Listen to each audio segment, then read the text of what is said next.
guys, it's AERO250. Welcome back to the channel for this week's Daily Races review on Gran Turismo 7, where I give my take of the daily races each week and let you know how I got on. So, here is Daily Race A. This week on Grand Valley South, in the Honda Civic SIR Mark II, for 6 laps on the Comfort Medium tyre, 1 times fuel, 1 times tyre and BOP.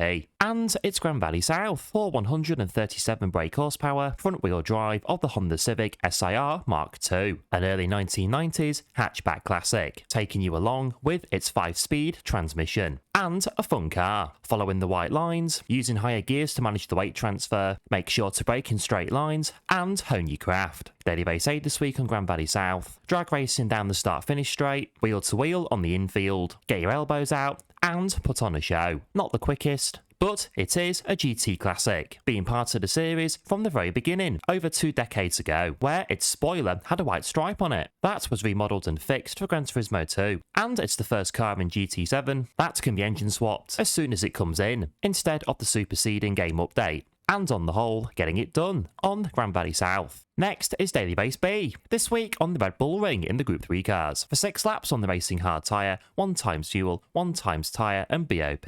Grand Valley to Red Bull Ring for Daily Race B, and turning up the speed with a bit of Group 3. Red Bull Ring offering up great racing across the week, nose to tail, wheel to wheel, and hard racing all the way. The Mitsubishi Lancer Evolution Final, fast emerging as the car for this one, quickly displacing our first choice, the Audi R8. The FR drivetrain seeming to suit this one pretty well. Daily Race B this week on Red Bull Ring, getting it done in the Lancer Evo. Just being careful when putting down the power. A common theme with quite a few cars on this one this week, owing to the combo of sharp and sweeping corners that make up what used to be the A1 Ring, before it closed in 2004, being bought by Red Bull owner Dietrich Mateschitz, turning it into the facility it is today, with the name being changed to Red Bull Ring. And here's Daily Race C, this week on Circuit De La Sarthe in the Group 1 cars, for 6 laps on the racing medium tyre, 3 times fuel, 6 times tyre and BOP. And turning up the power for Daily Race C. And as it is Le Mans week, off to Le Mans, turning up the power by some way. The might of Group C endurance cars on everyone's minds for this one, reigniting battles of yesterday with the Mazda 787B versus the Sauber Mercedes, the Nissan R92 CP adding weight to the barrage of extreme horsepower, round Tetra Rouge and onto Mulsanne, a casual drive into the regions of 225 miles an hour. Round Mulsanne corner, keep your foot down through the Porsche curves, and race on. Pit stop for tyres, your call. Daily Race C this week on Circuit De La Sarthe.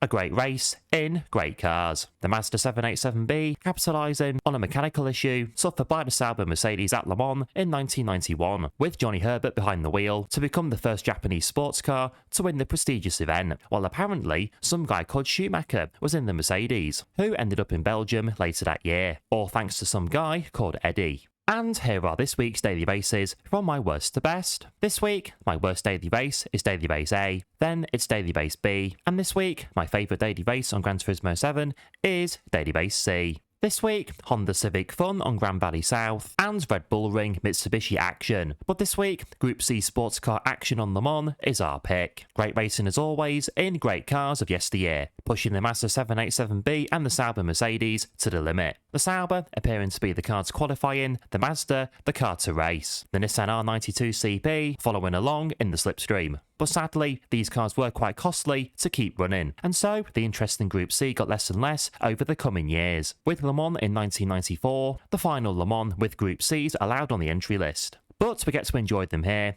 and great racing. And so for that, Daily Race C, once again, is our favourite daily race this week. And do let me know what you thought of the daily races this week in the comments down below. And don't forget to like and subscribe. And I'll see you in the brand new daily races on Gran Turismo 7 next week. Thanks for watching. Bye.